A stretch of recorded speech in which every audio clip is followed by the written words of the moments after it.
that shit. Oh, I'm fresh off of the X train. Truly and genuinely, bless your soul. X gonna give it to you, but not how you wanted.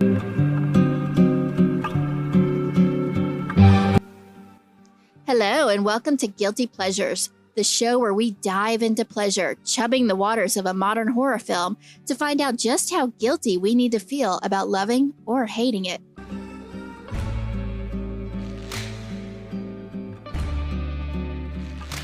I need to apologize because I know with Guilty Pleasures I'm supposed to pick things that are cheesy and campy and kind of so bad it's good, but I went and picked a couple of cinematic masterpieces for you guys. So I'm mixing it up. Sure did. Really did. Man, top shelf all the way. Absolutely. You know what, Steph? I'll say this much for you. I watched both of them with my mom, and when we watched Resurrection, she was like, This is pretty bad. And then we watched Jason X last night and she was like, oh no, this makes Resurrection look great. And I was like, yeah. Right? That's the order in which to watch them too. Yeah, like, this makes Resurrection look like high art. Maybe this was my ploy because, Kelly, you were like, Jason X sucks. And I was like, no fucking way does it suck. And so I was like, well, I'll make her watch Resurrection and then we'll see how she feels about Jason X.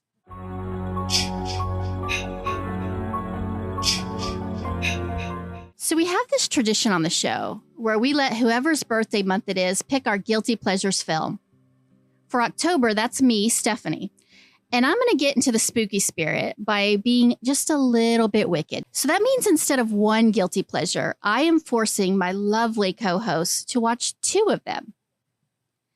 And in the spirit of Halloween, we are pitting the two most iconic slasher franchises in the ring for a head-to-head battle, where each franchise's most notorious entry will try to slay the competition. We're here to find out which batch of bad blood is the most fun and who deserves to be crowned the king of, to steal a phrase from one of our competitors, Dangertainment. When it comes to horror dominance, Halloween and Friday the 13th are obvious heavyweights. And while each franchise boasts a rabid fan base and undisputed legacy, not every film in these iconic series is a winner, at least not by objective critical standards. I'm here to lobby for two of my favorites. And while I am not quite crazy enough to argue that Halloween Resurrection and Jason X are cinematic masterpieces, I will die on the hill that proudly declares them as essential guilty pleasures.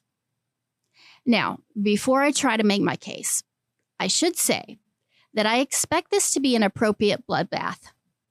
These are polarizing picks for very good reason.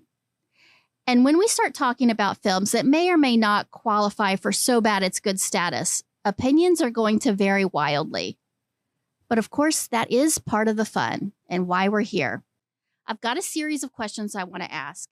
And Kelly, I'm going to start with you. Sure. Had you seen one or both of these films before tonight? Yes, I had seen both of them before tonight. I have seen every entry into the big three slasher franchises. I've seen every Nightmare movie, every Friday the 13th movie, every Halloween movie. I have seen Resurrection more than I've seen Jason X. I only watched Jason X once because it's horrible. Don't give away. or any surprises. For reasons. I only watched it once for reasons. Okay. So it was not new, but it was a lot of it I'd forgotten because I hadn't seen it in quite a few years. I love slashers. They are so important to me, and I'm such a huge fan of them. So Jack, your turn. Were you familiar with these particular films before this episode? Yeah, I had actually seen both way back when they came out in the early aughts. I had grown up with these franchises. Yeah, I've seen them both. Okay. I have only, like Kelly, I've seen Resurrection several times, but I only ever watched Jason X once. Same thing. For probably the same reason. Interesting. You guys are both slasher fans.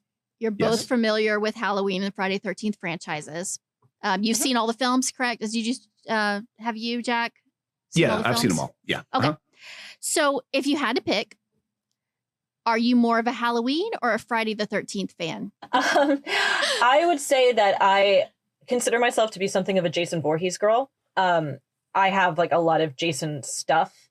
In fact, I'm sitting in front of a little Jason lamp. I have a Jason water bottle. But if we're going by strictly the quality of the first entry into the series, I think Halloween is significantly better than the first Friday the 13th movie. And I appreciate the Laurie Strode of Halloween. I think having Laurie and Dr. Loomis is such an incredible asset to those movies that makes them in a lot of ways better. But there's a certain kind of ridiculous fun to Friday the 13th that I think is hard to get around. And I enjoy like Tommy Jarvis very much as a late addition.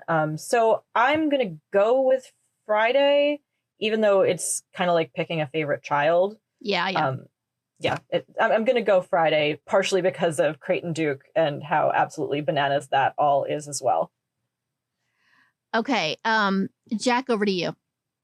I'm going to go the opposite way. So in Friday the 13th, to me, those are very fun movies. They're, I don't know. I think with Halloween, I'm not going to say it's like, I don't know. I guess I will say that it's basically like a cinematic masterpiece. I mean, it did what it did so damn well, and it established, or if it didn't invent it, it definitely established and brought to the fore the whole concept of the final girl. Everything that Halloween did was kind of new, and I don't know, it just did it better than the competition, where, Friday the 13th, it's more of a, I don't know, it was a drive-in movie, right? It was more kind of to get the younger crowd into the theaters and having fun. And I mean, I'm down for that. I'm totally cool with that. But I think as a film lover, I would have to say I'm more of a Halloween fan as far as that series goes. Okay. Now I want to ask, do each of you have a favorite film in these franchises? Yeah, absolutely. What's yours, Kelly? I'm going to say, if we're taking the Halloween Prime, Halloween 78 off the table, I'm a Season of the Witch girl. And I know that's like the outlier, so it's a kind of ridiculous pick, but I love Season of the Witch so goddamn much. Like, every possible logical choice they could have made, they don't. And it's so tip to taint, like, bananas in the tailpipe. Like, you think it's gotten as weird as it can get, and then they're like, no, we've got warlocks and Stonehenge and microchips that somehow make snakes come out of your mouth. Like, it's just absolutely crazy. It's so much fun, and has one of the all-time like darkest endings I've ever seen in a slasher movie. So that's my Halloween answer. And for Friday, I think you can't really do much better than the original, but I do like I like the first one with Tommy Jarvis, which I think is 4. Crispin Glover is in the one with Tommy Jarvis's introduction, and he does this really the dance. Like, yeah. Yes, exactly. That's like astonishing dance, and he is so magnetic and charming, and like, you're just watching a star being the most interesting person in a movie that he's not even actually the star of. And I love that movie so much. It's so great. The first Halloween for me is just cinematic gold. I think I don't think you can beat it. Even with, and I guess John Carpenter is kind of unique in the way that not only did he, direct these films, but he largely did the soundtracks for these movies, and he was involved in more than just being behind the camera. The first Halloween is kind of untouchable. It's just this trifecta of great acting, great directing, great music, everything that had to happen to make that movie fantastic happened. And I guess for Friday, I don't know. I like the fact that the first one played with the dynamic where it's the mom, and that nobody really saw that coming. And I thought that was really fantastic. But if I'm going to go with the films, I'm going to probably go with part 2, just because that's when we actually get Jason as the antagonist, not the mother, which again was really cool. You don't like a woman killer. I'm all for it. No, I think it's fantastic, but it's just a better movie, I think. So you're like, when's the man going to come in and do some killing? This is boring and stupid. Ouch. Okay, I tease. Okay, one final question before we get into the meat and potatoes. Besides the films that we are about to talk about, what do you consider the worst film in each of these franchises? Oh, that's a really, really good question, Steph. That is, yeah. And that's hard because the highs of these franchises are so high, but the lows are so low. So low. I actually wouldn't say Resurrection is my least favorite Halloween movie. I don't think it's the worst one. I'm tempted to say the one with Paul Rudd in, which Curse. I think is that 5 or 6? I think it's 6, isn't it? Yeah. But I would say that for me, as much as I hate to say this, Ends is a pretty strong contender. I did not care I knew. for I was waiting for that. I was like, guns a-blazing. I'm ready for it.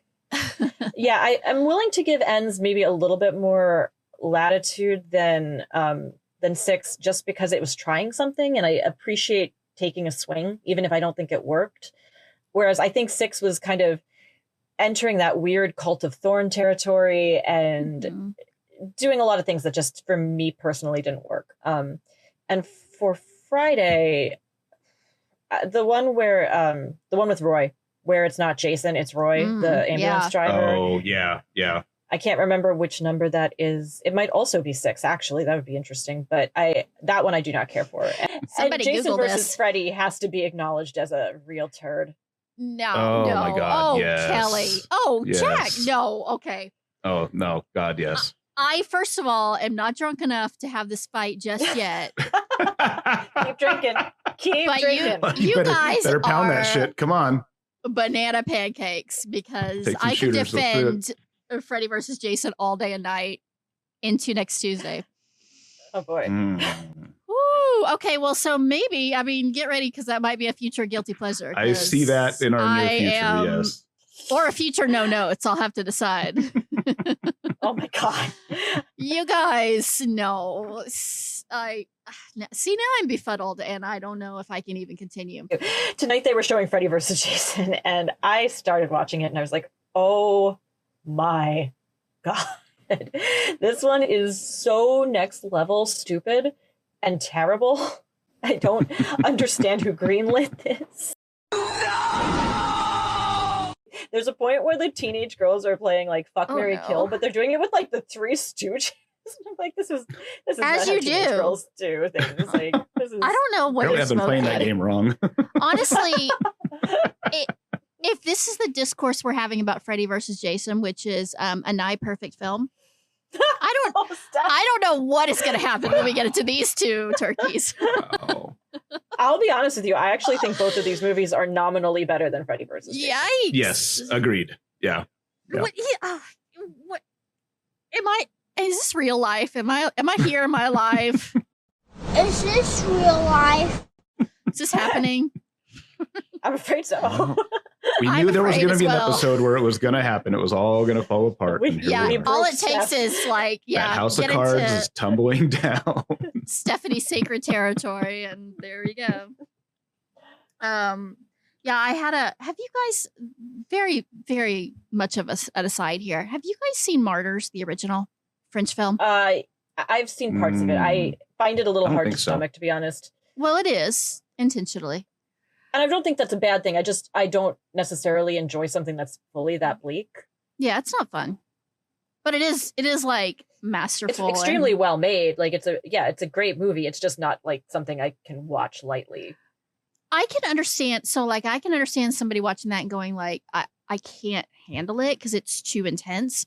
Mm-hmm. But I had a friend watch it recently and tell me that, because they know that I'm all about that film, and tell me that it was like kind of meh and like kind of dull, and really like the violence was kind of boring, and that the ending was uninspired. And I almost I'm a lover, not a fighter, but I lost my damn mind. I was like, I don't know if I can exist in a world where this kind of discourse is happening.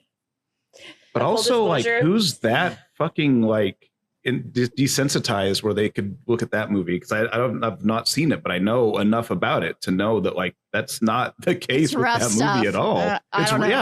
Yeah. Something similar stuff happened to me when I went to see Longlegs. Jonathan went with me, and I was like obsessed. I was immediately like, this movie is everything. I am like super into it. And Jonathan was kind of like, I don't know. I don't think it totally worked. And I was like, we're breaking up. Yeah, this is the straw. Obviously not, but like it was like a moment where I was genuinely like, I don't understand. What are you saying to me? Like, what? I don't know who you are anymore. I like turtled up for a few seconds and then I was like, I'm being really crazy right now and I need to stop this. But like, I understand what you're saying, that like when you're passionate about something and when it really speaks to you and you really connect with it, then it gets a little harder to take that objective step back and be like, people like different things and it's okay to like different things and like, that's fine. Like, it just feels almost personal in a strange way. You're like, how are you not seeing this greatness that's unfolding on screen? Right. How are you not seeing this? Yeah. Because it's like intellectually, I get that these are all opinions, but there is a very big part of me that's like, no, but some things are just right and wrong. And your opinions can just be wrong. And I don't always feel that way, but sometimes I do. Well, I feel like we might hear that a lot over the course of the next several minutes. Yep, I mean, and I guess I should preface it by saying I love you both dearly. And I hope that our friendship survives this because I think the world of you and think you're absolutely brilliant, but you might not get that vibe from me today. But just know that it's true. And I'll love you tomorrow. I'll just hate you today. Listen, as long as we don't like resort to discourse like your mother was a whore and like that sort of thing, I think we're going to be fine. Okay, I'll try to refrain from that one. Okay, yeah, strike that one from the out list. of the notebook. Fine. God damn it. Yeah, I have very few insults other than that, but I guess I'll try to come up with one. It is sort of my go-to. I believe in you. Oh my God. And also I should tell you that I have 2 drinks. I have 1 cocktail for each movie. Oh, that's fantastic. What are they? I have a cherry vodka and Sprite for Jason X because it feels like a cherry vodka Sprite kind of movie. And then I have a slightly more elevated, but still a little silly amaretto sour for Halloween Resurrection. Amaretto sours are so good. So good. Yeah. I have a box of wine, so I'm like also a sophisticated lady. A straight up box that you drink from the spigot? Yep, just lowering my head. Oh, that is so fucking cool. I love that with all my heart. Drinking out of. We don't give a fuck. Well, you need it. I know what you're going to say. You need it because of what we're discussing.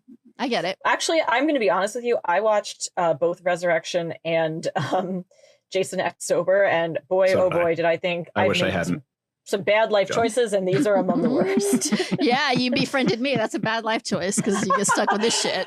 I have no regrets about that. Oh boy. Yeah, I should have been mainlining something with these for sure. Just do a couple of lines. Something. All right.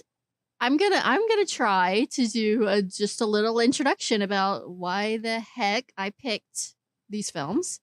I would love to hear justification. Yeah. And also I want you to know that not only do I have my little intro where I justify picking it, but I have yet another like deep dive defense. Poems? I actually have both. This is the extent of my love. I have poems for each film and I have little mini philosophical dissertations on the brilliance of these films. I cannot wait to hear that. It's good shit, you guys. If your world is going to be turned upside down and you're going to leave this podcast being like, I was fucking wrong. I was just objectively wrong. So we're going to have our minds blown and opinions changed. I love it. Right. Not holding my breath on that one, but let's hear it. Yep. Prove us wrong. This is good shit, guys. All right. So now that we've set the stage, I want to talk a little bit more about why I picked these films. Because we're doing a double feature and this may or may not be a long one, I'm going to begin with Halloween Resurrection. We're going to have an in-depth discussion on this one, as in-depth as we can handle. And then we're going to move over to Jason X. And then we're going to conclude with our final thoughts. And we're going to discuss how these films fit into the filmography of their respected franchises. And then we're going to talk about which one is the ultimate guilty pleasure. And even if my co-hosts manage to hate both of these films, which is likely if we're being honest, I'm going to force them to crown a winner. So we will leave with an ultimate guilty pleasure at the end of this main event. So guys. Let's get ready to rumble!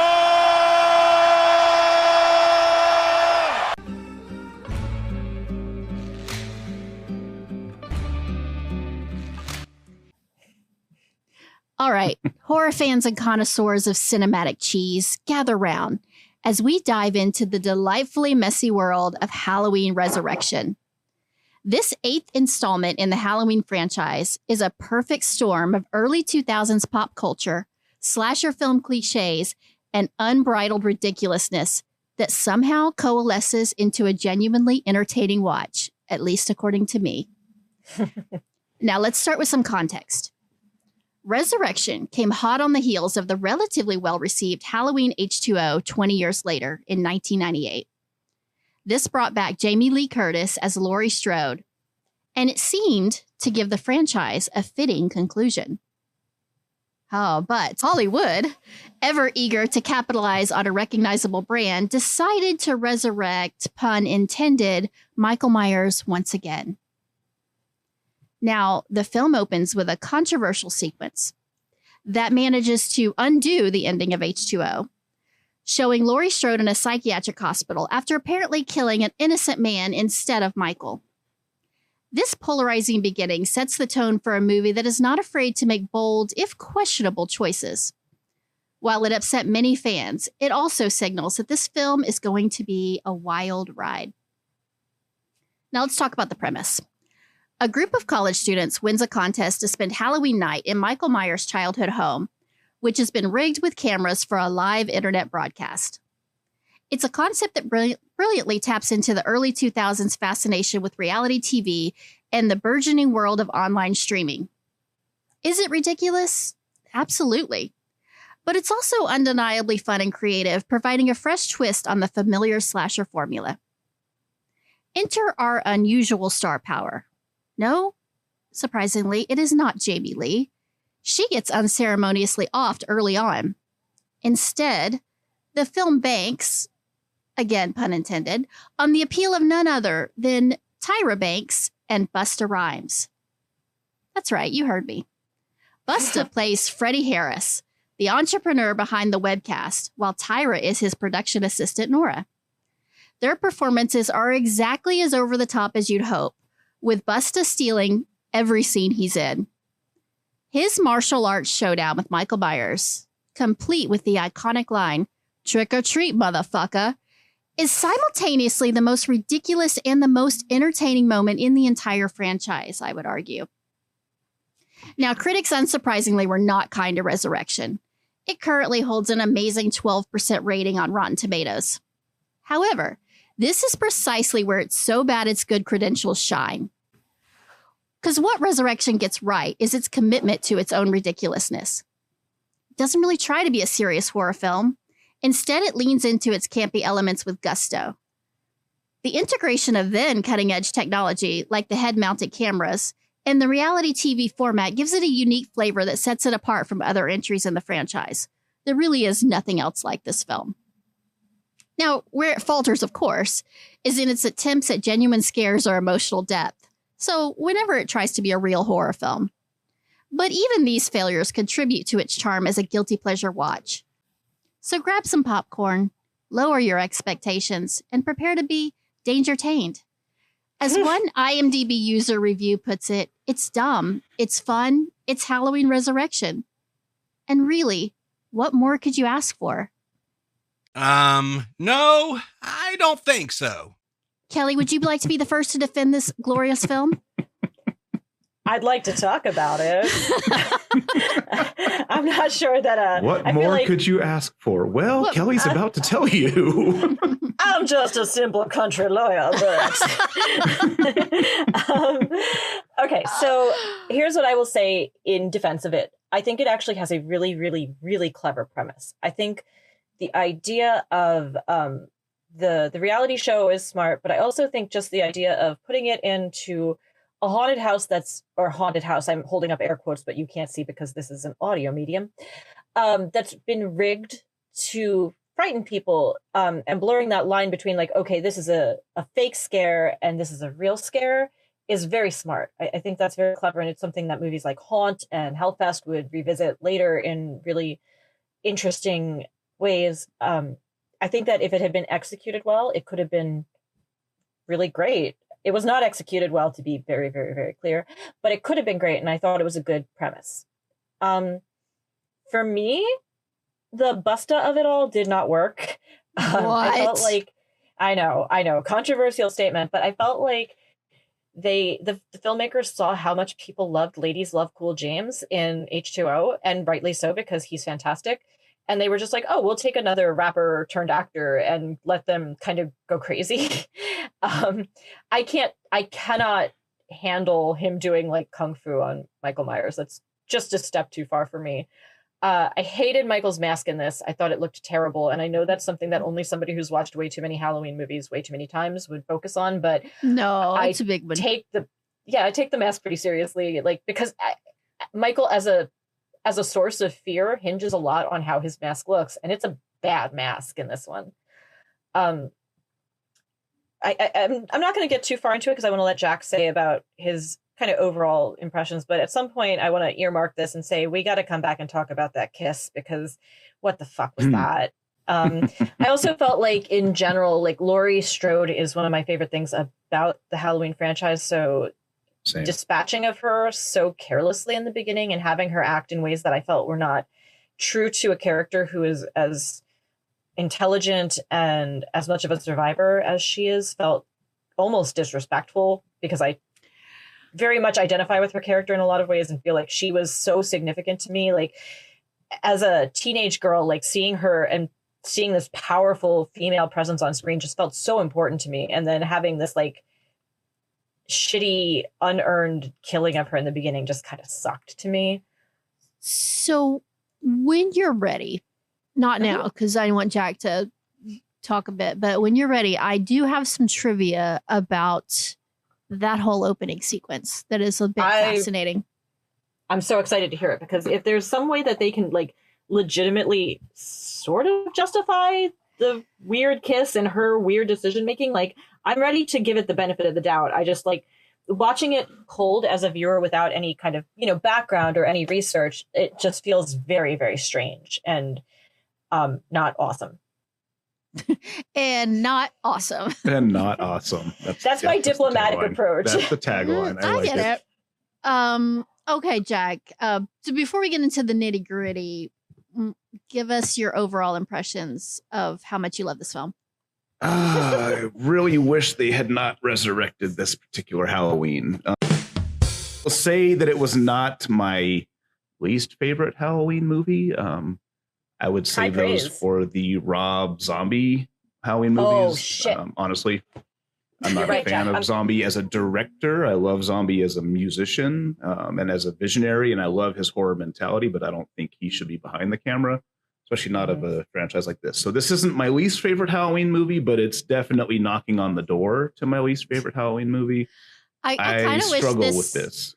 I wish this was a visual medium a little bit, because when you're talking, my nose is like all scrunched up. I'm like in a little like goblin position with my body. That would be irritating to see. I feel like I'm like the hype man in a rap battle, because Jack just keeps saying things and I'm like, oh yeah.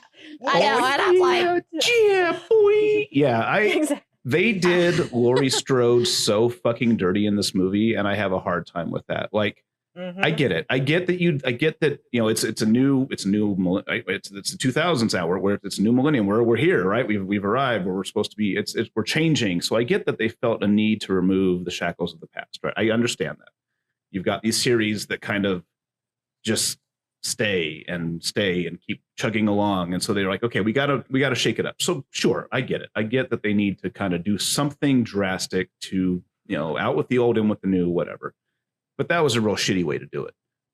She is such a good character. She's a smart character. Now I understand with the little shoehorn bit where, it was actually Michael switched masks and it wasn't him that she killed. It was this other dude, this father of three. So I get kind of why she would maybe want to take off the mask to double check if it's really him. But as he's stalking her throughout this whole fucking institute, it's obviously him. It's not some random person that can't talk that's just like walking around after her. Right. So of course it's him, but they just make her so dumb at the end of at the end of her life in this movie. And it's the first 20 minutes of this film. It's just, you have such an awesome character with great history. And I mean, the whole her versus him that was the impetus of the movies, you know, and you just kind of just yank the carpet out from under her feet. And I really thought that was just real shitty to do to a character like that. I'm not necessarily opposed to the concept of it. I think the concept was pretty cool at the time. I mean, you got to figure this was back in 2002, written in 2001. I mean, technology was that it was, yeah, you're right. It was cutting art. It was state of the art at the time. It was cutting edge technology to be like, hey, head mounted cameras and live streams and stuff. I mean, this was the era of when all the reality TV shows were really starting to get big. So they're kind of capitalizing on that. And it's like got a little bit of found footage feel to it too. It's got a little bit of all of that. And I'm okay with that. I'm fine with them trying to mix it up and give it a little more of a modern sheen. But every single person in this movie is terrible. I mean, and you don't go into a slasher looking for great, acting. I get that. Although some of our classics that we like have some really fantastic acting in them. Some of them really do. You don't go into like the 8th movie in a franchise looking for great acting. Right? That's fair. Not like yeah, this, that's fair. But good God, is everybody fucking suck in this movie? And I like Busta Rhymes. I think he's a fantastic musician. I love his music. He should not be in front of the camera at all. It's just, it's cringe. It's terrible. It's like, yeah, it was, no, I'll stop there. We do it more. I struggled with this one big time. Can I interject something really quick? Yes. Okay, I wanted to just say, she's like, I don't give a fuck. I'm like, fucking go. Whatever, Kelly, whatever. Say what you need to say. In keeping with kind of trying to focus on the positive, I thought that the element of the Deckard character was my favorite character. I actually thought he was pretty likable, and I thought that element of having him like be an outside force that could kind of guide her was actually pretty good. And like in terms of just things that are kind of charming and likable, not necessarily scary, but just kind of like enjoyable. I thought that the bit at the Halloween party where gradually all of the guests in the Halloween party end up drifting in to watch it. Like, I thought that was really charming and likable. But I was just wondering, did you guys think, because I kind of did, that it would have been a more visually interesting movie if they had actually used the camera perspective, since they took the time to say that everybody's wired with a camera? Like, it seemed to me like it could have been visually more interesting and maybe built more tension if they had actually used those camera perspectives. Yes, agreed. Particularly because, like, to echo what Jack said, like, these are not very likable characters. The first Halloween movie has these great, iconic, likable teenage girls, Annie and PJ Souls, and I can't remember what PJ Souls' character is named, and Laurie, and they're all like, they're likable, and you don't really want to see them get killed. Like, you care about them. And in this, like, they're all mostly terrible. Like, I guess the main girl's fine. She's right. And like, even though I like the Deckard part of it, like, she doesn't even get to be a Laurie Strode type of final girl who gets by on just her wits. Like, she has a man guiding her from the outside to keep her alive, and a man saving her from the inside with exactly, like Busta comes in and so like, she's not a very memorable kind of final girl. No. So like, if you're not going to have likable characters, I think you have to figure out some other way to make people feel engaged. I first watched this movie when it first came out. I was really kind of invested because, it was giving me similar vibes to Terminator 2 with Sarah Connor, right? Where she's in the Institute and she's outsmarting the guards and she's looking to escape, and so you've got this whole setup where it's like, she knows he's eventually coming for her, although what has he been doing for the last 20 years? Just living in the house and not doing anything. And he's like, oh, I guess today's the day. Fuck it, but she knows he's coming. Right, it's Halloween 20 years later. Let's do it. I don't know, whatever. So he's coming. She's putting the pills in the doll, and she's outsmarting the guards, and she's very much that Sarah Connor, tough chick, smart chick. She's gonna get out. She's gonna kick ass and take names. And so that whole opening sequence while she's in the Institute, I thought was great. And if they had kind of done either like more Paranormal Activity, camera angles, or if they had kind of leaned into that a little bit more, I think this would have been a better film. But it wastes everything that it comes up with, that it has, like, to me, that it has like this here's a potential for something. Oh, but let's not do anything with that. Here's a potential for something, but let's just throw it off a roof and never see it again. Like it's just, I don't know. Every time it has a spark of something cool, it just doesn't know what to do with it. Steph, I'm interested in. I'm sorry. Go ahead. No, go ahead. Oh, I was just gonna say, I'm interested if your research will, because you said you have some information about that opening sequence, and I'm interested to hear if it's going to explain why they felt like it was even necessary. Yeah, because I feel like to me, like the opening sequence feels almost like a short film that's totally separate from the rest all of exposition, it. For sure. So the decision to make the controversial choice of killing off Laurie Strode was put in place before Resurrection was written. So the late producer, Mustafa Akkad, stipulated that Michael Myers could not be killed. So the original plan of Halloween H2O was that it was going to be the Shape's swan song, but they weren't allowed to do that, which upset Jamie Lee Curtis because she really wanted, which is why, she came back to the franchise after all these years, and she really wanted to give the fans a proper send-off and have closure, and really loved sort of the way that one was written and the way that, Laurie finally gets to end Michael's reign of terror. But they weren't technically allowed to do that. So what they came up with was a creative workaround that allowed them to sort of fake it. It allowed both Laurie and the audience to think Michael was finally dead at the end of H2O. And no footage in the actual film could suggest differently.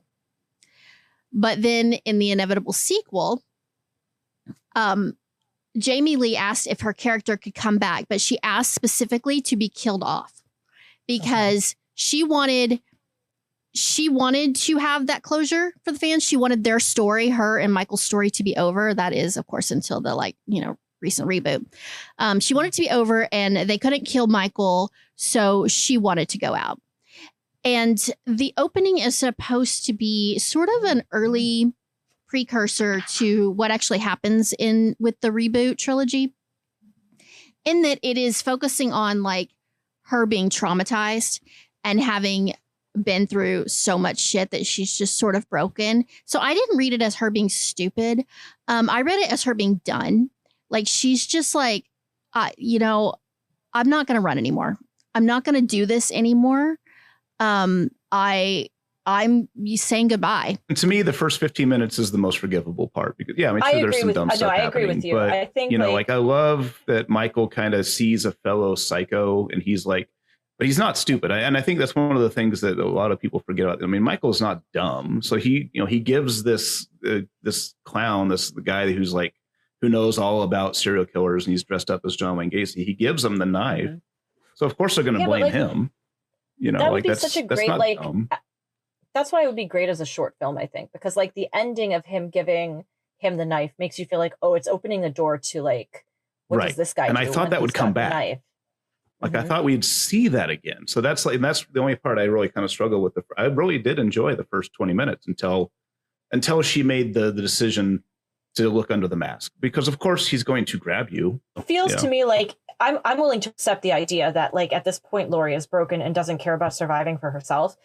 But Laurie Strode, as she is written, would care about taking Michael Myers out of the world to stop him from hurting other people. And making sure that the job was done. Yeah, exactly. And like they've shown that she's been saving these pills for an incredibly long time, that she's not been taking them. She set up this like Rube Goldbergian trap. Like, I don't think she'd fuck up that badly at the end. I think it's too important. Like, I'm absolutely willing to believe she would figure we go down together. I die with him, but I just don't think she would make the mistake of letting him live. That's the thing. Yeah. Like, I think that we're 20.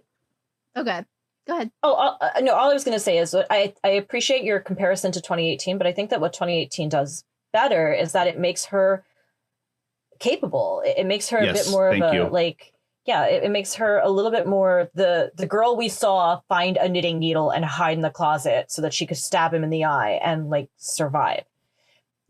Because it's not about necessarily survival. It's about taking Michael Myers out of the world. Making sure that he doesn't. Yes. Right. Yes. Exactly. And I just don't think Laurie Strode would drop that ball. Yeah, so,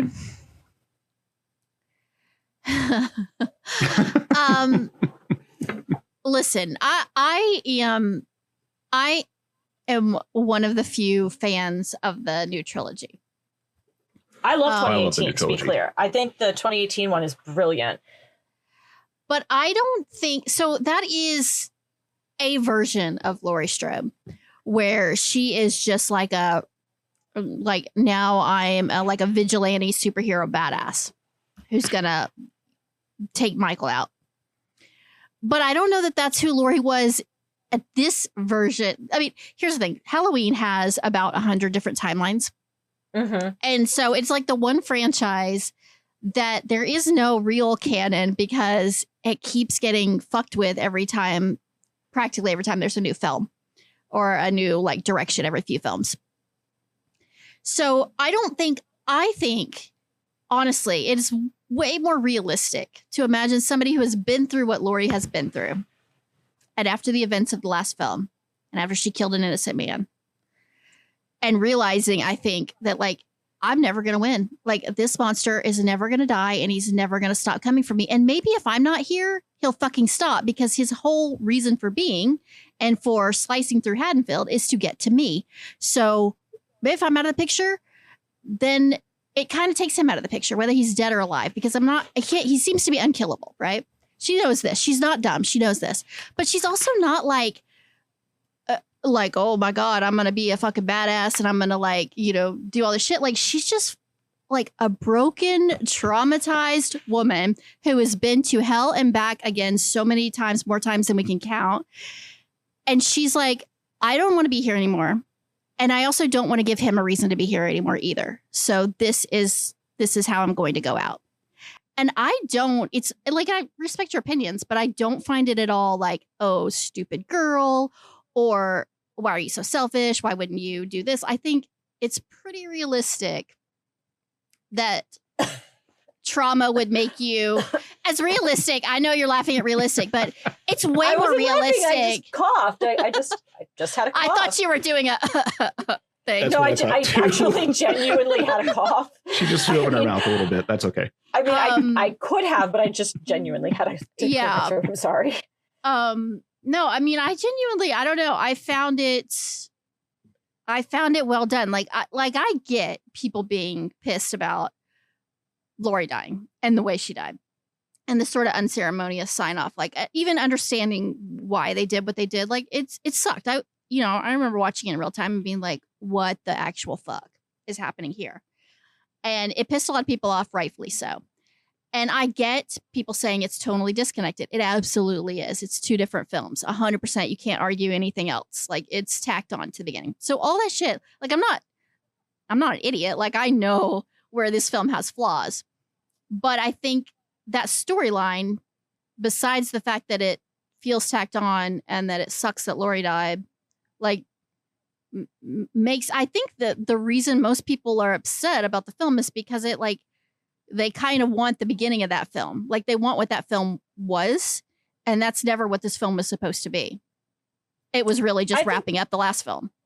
I think you've got a very real point there that like that opening 15 minutes could have been the entire movie. And it could have done more. It could have done more to show if it had been even stretched out to, let's say, the like 88-minute bare minimum, to show like her emotional state beyond what we've seen, but also like my problem in what I think is the best part of the movie. My problem is just the idea that she's put so much effort into creating this trap for Michael, because it's clearly shown that she's put a lot of effort and thought into creating this trap. And then for it to just fall so flat just doesn't feel quite earned to me. And like maybe they could have done a little bit more with that if they had developed that storyline instead of getting into Dangertainment. So you want to be on Dangertainment? Let's see what you got.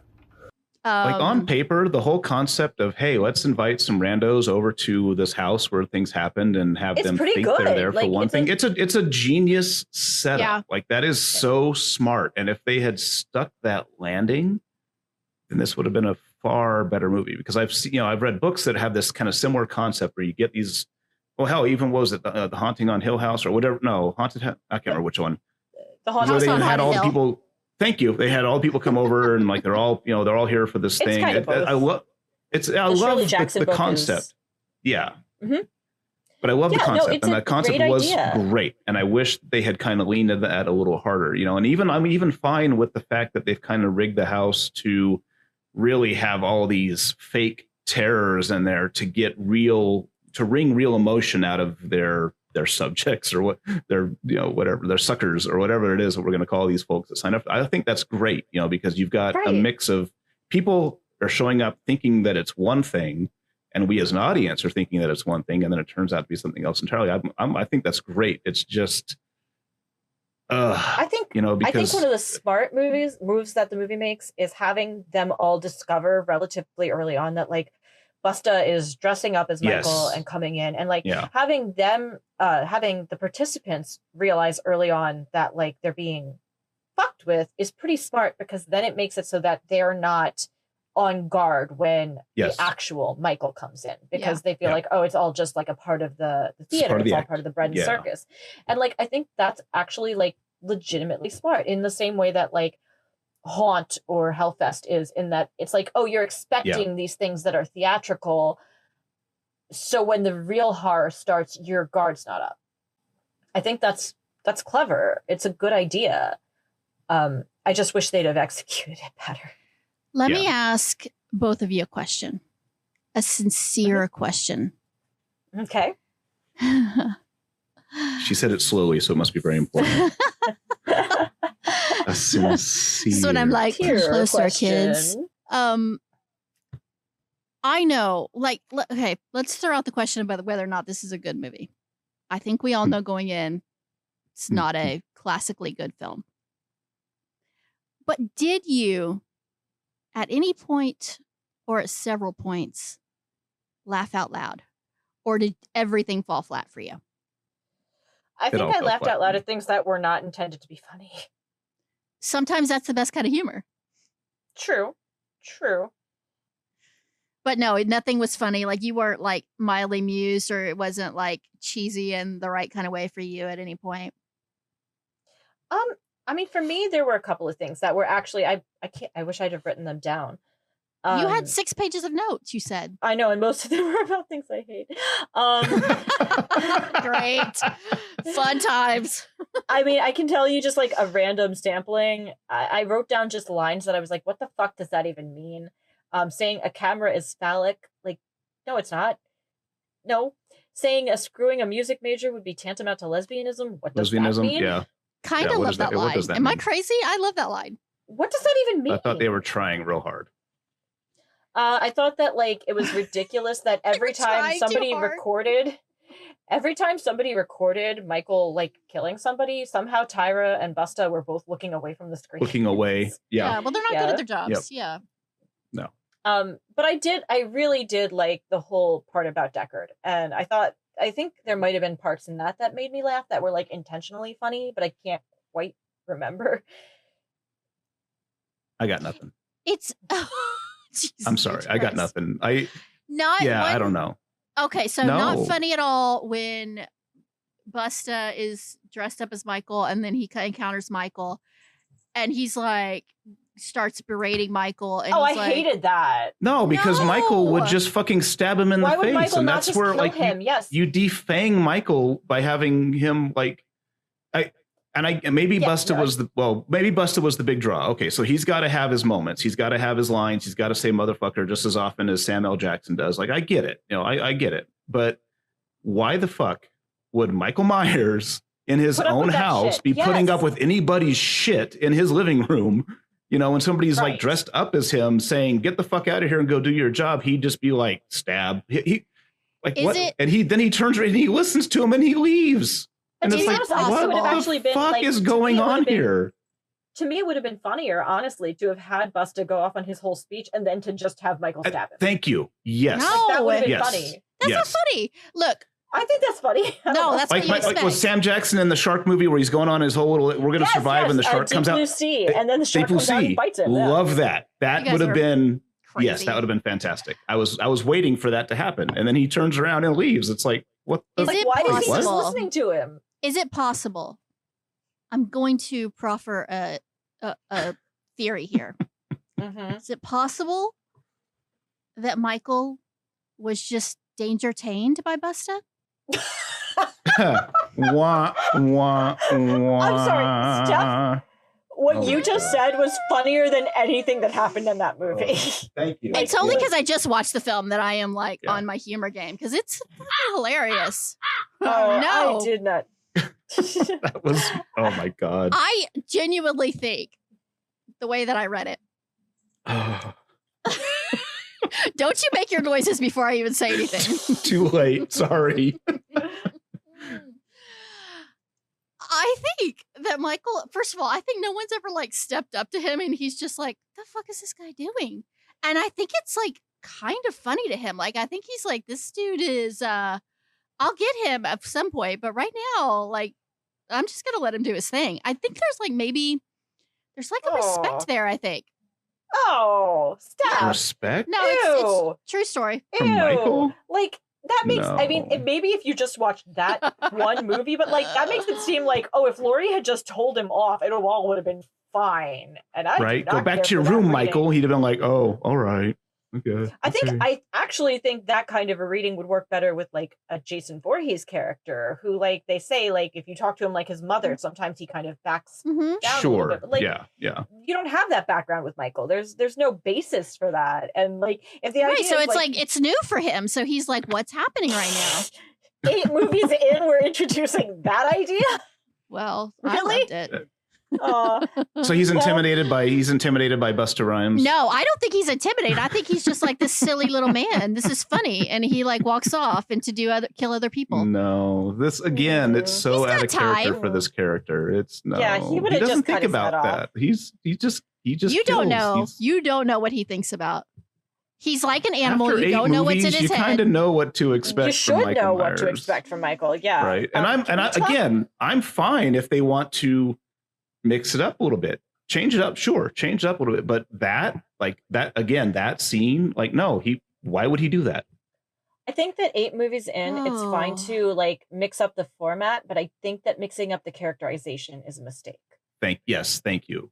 Yeah. Like, Stop because with at your this things. You go to these movies expecting something. You go to these movies expecting something, right? You expect, Right. you expect a character to be a certain way. And it's like the 8th season of Game of Thrones when everybody acts completely different and everybody's like, wait, what the fuck is happening? It's, you can deviate. You can kind of like, give them a reason to change a little bit. But when you like just completely jump the shark on that character, it's like, wait, like, again, it's almost like disrespectful to everything that's come before, because you're like, why is he all of a Thank sudden you. not behaving in any way that he would behave because somebody just is shit talking to him in his own mask? Like, he wouldn't put up with that for 2 seconds. He doesn't give a shit. The one part of the movie that I guess made me kind of laugh, but it wasn't a good laugh, was the fact that he can withstand bullets, hangings, all the other bodily harm that comes to But him. not He even Busta gets Rhymes. But not, well, no, he even survives Busta Rhymes spin kicks. What gets to him and what staggers him and makes him freak out in this movie is spices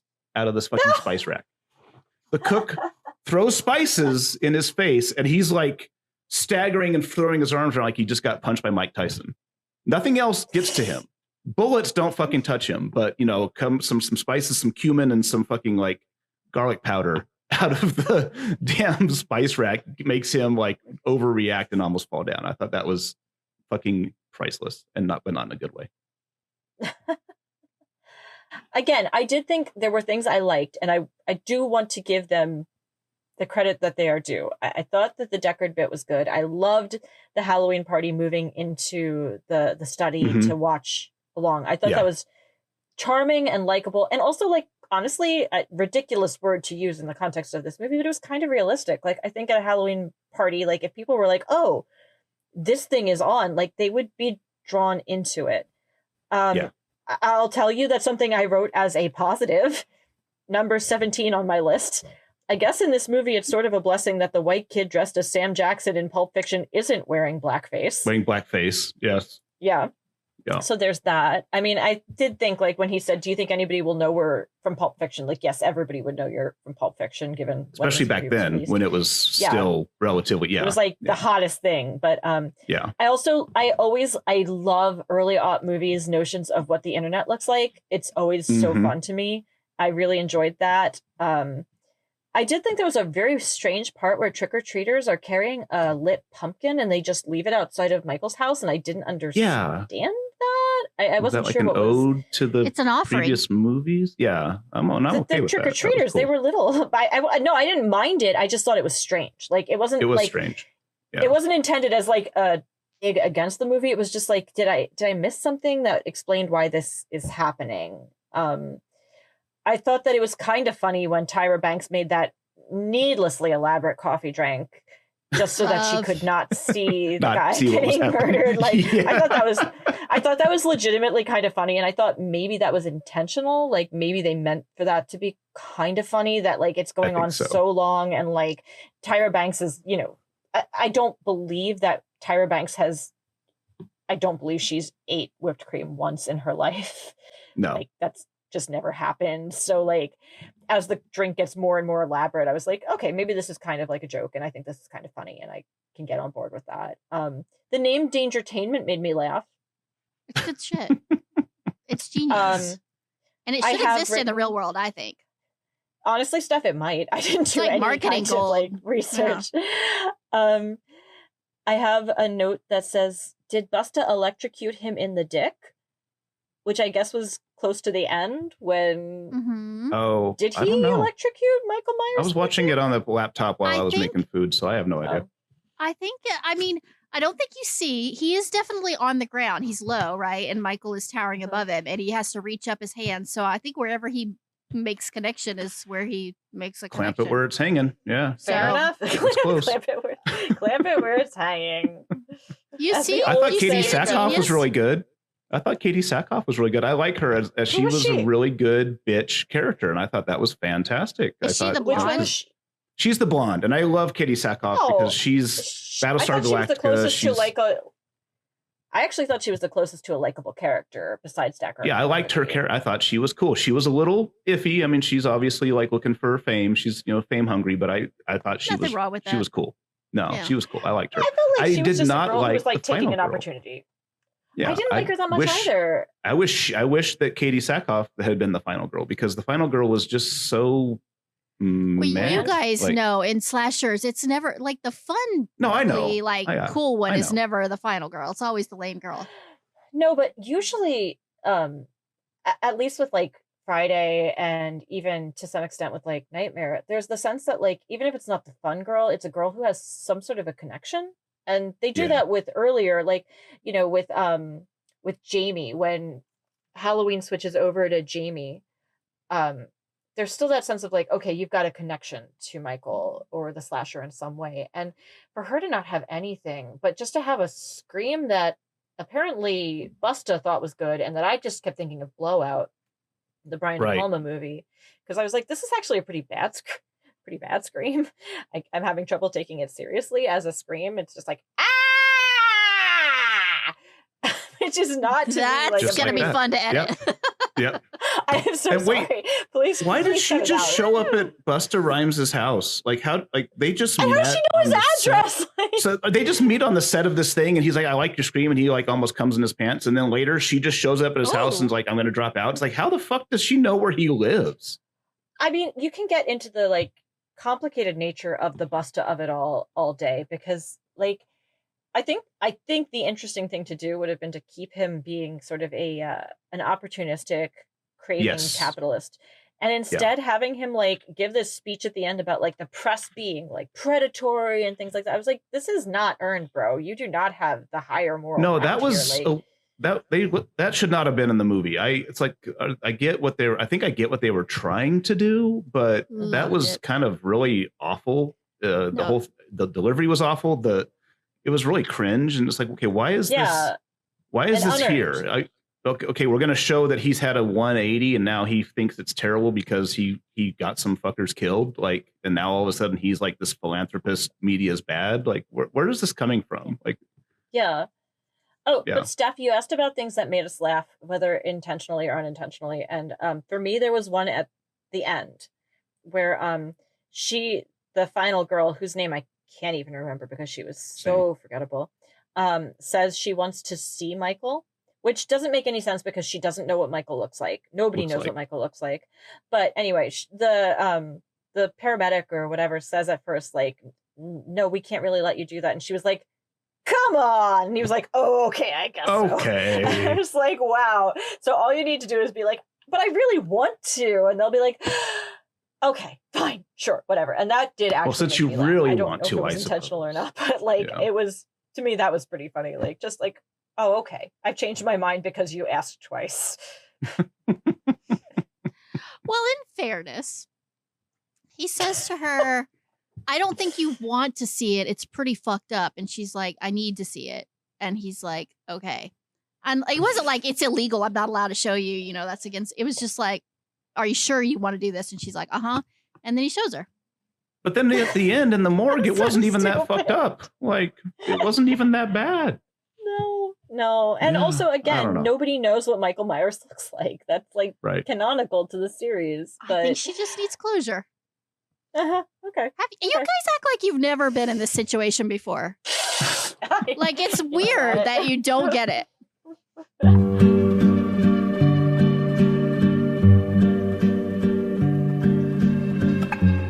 Uh-oh. Stinky. You might All right. wanna- Well, I want to talk about a balance couple things that kind of bothered me, just in the grand scheme of things, outside of the Wait, whole movie that word. bothered me. Hold But on, are you like, saying and you this found isn't. things unbelievable in this movie? I did. I found a few things that just didn't quite add up, and this That's isn't crazy. That's I know, insane God. right now. what the hell's wrong with me, right? What are you saying? I've lived in some big houses, right? And it's so Ooh, I get that. Brag. I don't know. But this is not. rich boy. Yeah, right. And this is not a criticism of this movie specifically. This is every movie in fucking Hollywood. But you get these folks in this house, which is a good sized suburban home in Haddonfield, but they like literally never just bump into each other randomly as they're going around exploring. And more importantly, other than a scream every now and again, like no sound carries in that house. And I think that's kind of ridiculous when you have a house that's dilapidated like that, it's falling apart. As a parent, I know where my kids are in the house pretty much at all times. Now, kids are notoriously loud, but none of these fuckers were being quiet either.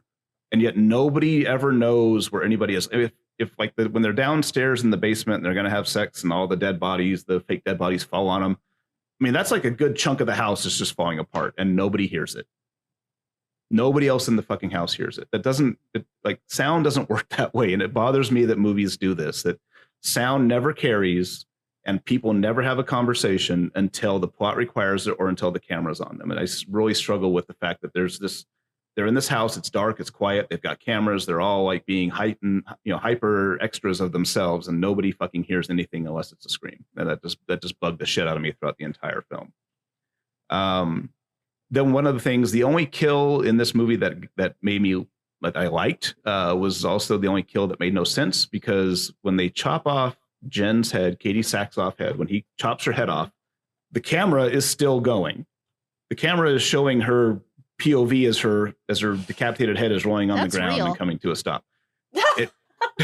That actually happened. There's Jack. no, That's how it's Katie like Sackhoff died. it's disconnected from the fucking battery. It's like it's gone. There's like nothing there. How is that camera still transmitting when it has no power, when it's like nothing's there? Just like, again, that kind of shit.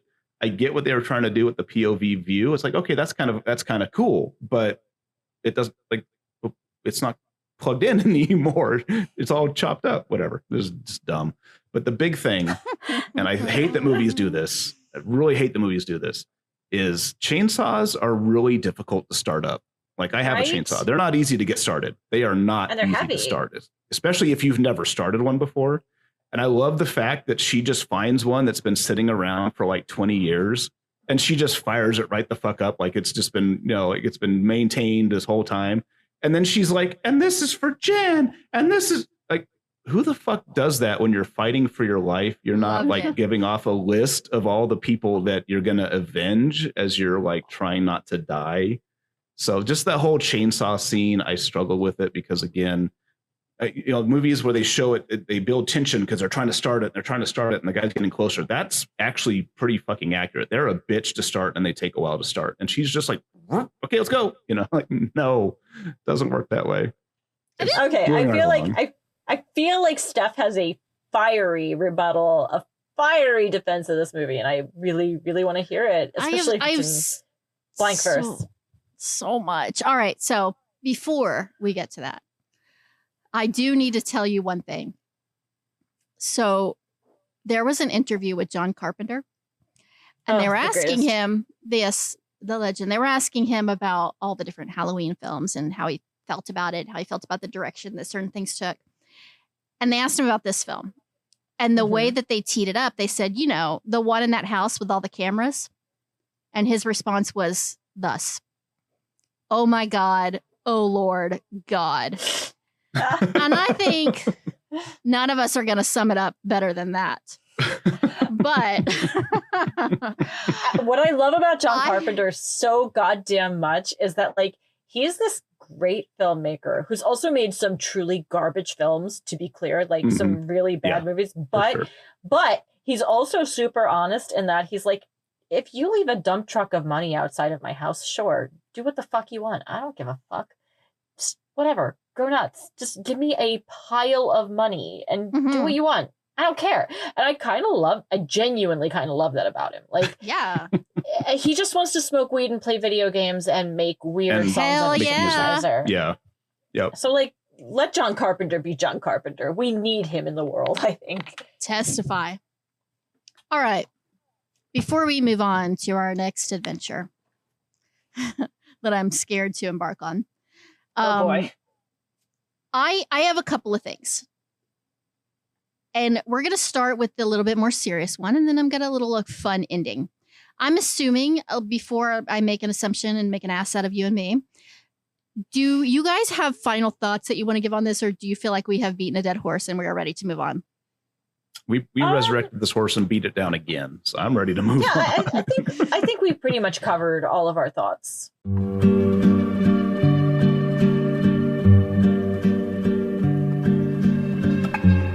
I like it. I love it. All right. So in a tradition that we started last month with Kelly's Guilty Pleasures pick, Here for Blood, woo-woo, it is time for the girl who defends everything to attempt to defend Halloween Resurrection as a deep and layered, complex, cinematic masterpiece. Are you ready? Here Hell yes. we go. Rick Rosenthal's Halloween Resurrection is a grossly misunderstood cinematic masterpiece that deftly explores the intersection of reality television, digital media, and the human psyche. The use of multiple camera angles and live streaming creates a panopticon effect, where the viewers at home become complicit in the unfolding horror. This blurring of lines between spectator and participant serves as a prescient commentary on the rise of social media and the performative nature of modern existence. Michael Myers, in this iteration, transcends his role as a mere slasher villain to become a physical manifestation of Carl Jung's concept of the shadow self. His childhood home becomes a metaphorical representation of the collective unconscious. The participants in Dangertainment, by entering this space, are not just exploring a haunted house, but delving into the repressed aspects of their own psyches. Each room they enter, each artifact they uncover, serves as a symbol for the hidden aspects of the self that society forces us to repress. The title Resurrection takes on multiple meanings when viewed through a postmodern lens. On a surface level, yes, it refers to the resurrection of Michael Myers. However, on a deeper level, it speaks to the resurrection of reality itself. By acknowledging and subverting the tropes of the slasher genre, this film comments on the nature of sequel filmmaking and the audience's role in perpetuating these narratives. The character of Sarah serves as a stand-in for the viewer, her journey mirroring our own as we navigate the blurred lines between reality and fiction. What many dismissed as a simple slasher film reveals itself under closer scrutiny to be a complex meditation on identity, reality, and the human psyche in the age of digital media. It is high time for a critical reevaluation of this unfairly maligned work and for Rick Rosenthal to be recognized finally as the visionary auteur he truly is. Take that, doubters. In your face. If only the script had put like even half of that effort into it. Right? Oh my God. I'm trying really if hard only to any keep of the my shit characters had together, delivered their Oh, lines boy. like that. Oh my God. Steph, Just that was facts, guys. Just absolutely- facts. That was brilliant and beautiful. And again, I've said this so many times since we started doing this podcast, but like you just did so much more work than the filmmakers did. Yeah, that was all the heavy lifting that the movie did not dare to do on its own. Look, I just peeled back the layers on what was there, and I'd like to see. gave you- I I think would you peeled love- back the layers of a different movie entirely. Yeah, I'd love to see the movie you saw. Yes, thank you. Yes. I wonder was what movies look breathtaking. like in Steph's head. I bet they're so much better. They're magical. Yeah. So fucking Like, beautiful. They got to be like, each one is a masterpiece, Absolutely. I love that. and I'm here for I love it. that. Yeah, me too. I love that, truly. And like unironically, I think that's wonderful. I do. Same. I love that you love these so much. I wish that I loved anything half as much as you love these shitty movies. Oh, it's so sad. Okay, so we have definitely spoken too much about this film, but in the interest of tradition, I am a traditionalist, as you guys all know. I am going to share my final thoughts on the film. You don't have to. I think we understand where you stand. But in order to share my final thoughts, I'm going to do it in the form of a poem. By the prickling of my thumbs, something wicked this way comes.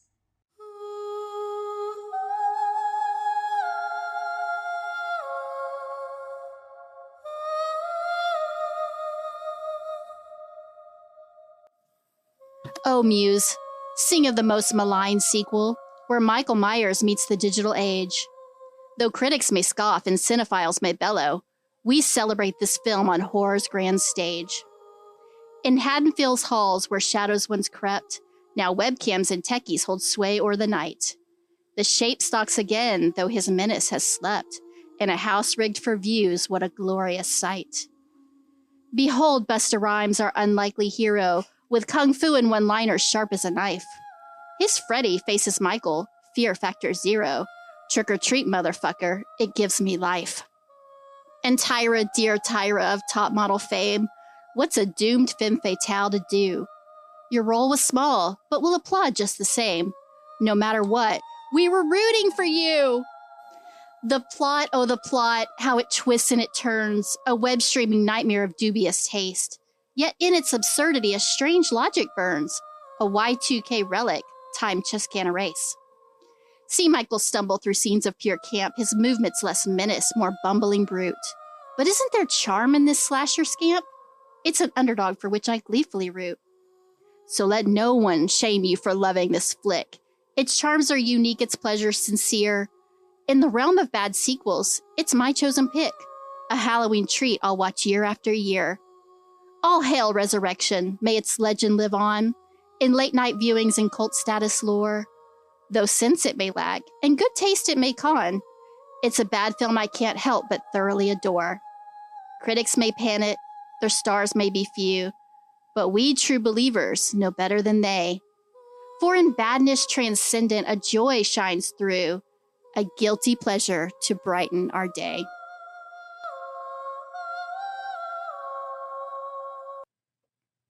The end. Woo, woo. Snaps! Snaps! I don't know if you can Yes. hear it, but I'm giving you snaps. Snaps. Yay! You give poets snaps. Woo-woo! Your poem was better than the entire movie. Stop. Thank you. Yes, it was. The number of Again, times I want to see that movie. Yep, the number likewise. of times that you have been like, thank you, every time something is said is hilarious to me tonight. I think Jack and I have never been more on the same page. Thank you. I was thinking that exact same. I'm like, holy shit! Are Kelly and I like in lockstep this time? What is like happening? truly? I felt like the guy in the Beastie Boys who's just going, "What? What?" All right. Like we're just the posse for each other the whole time. Exactly. Same. I have a feeling that trend's going to continue for this next movie. I think so. I think so too. Look, Spoiler alert. I get that you came into this, a little unsure, a little trepidatious, not quite sure how you felt about this film. But now you're a believer, right? Like you're like, okay, after you heard the deep layered meaning and the poetry, you're like, yeah, you know what? It's kind of good. I think I might have been wrong.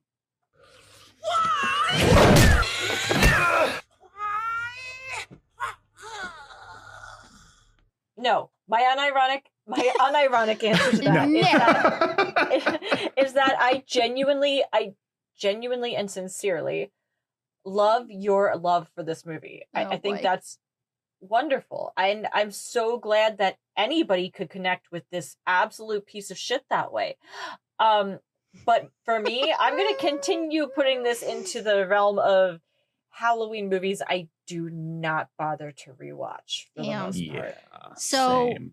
We have one guilty pleasure and two. What is the opposite of that? Just not guilty pleasure? That's kind of lame. We need something better than that. Shameless hating. Well, we got an opposite of pain, right? So opposite of pleasure is pain, so it's got to be something pain. Ooh. Shameless pain. I don't know if you guys have ever watched. Have you ever watched MST3K? Oh, always. Yeah. For sure. I can't remember what the movie was, but I know that there was one movie that they just kept describing as deep hurting. And I thought that about this movie. Deep hurting. Deep hurting. I think shameless pain, though, is like, that is where it's at, because that would be the opposite of guilty pleasure. Right? Exactly. Right? Shameless pain. So two shameless pains. Okay. I do want to put a really quick caveat into this. All right, a caveat. Yeah. I think that a lot of times people throw around the phrase like worst movie I've ever seen. And I think that those people haven't seen enough movies. And this movie is, if nothing else, it is competently made. It has a budget. It's put together in a way that you're like, yep, that's a movie. It's got a score. Like, this is a bad movie, but like it is nowhere near like worst movie ever made agreed status. Yeah, agreed. Like when The Room is out there just living its life, you just can't.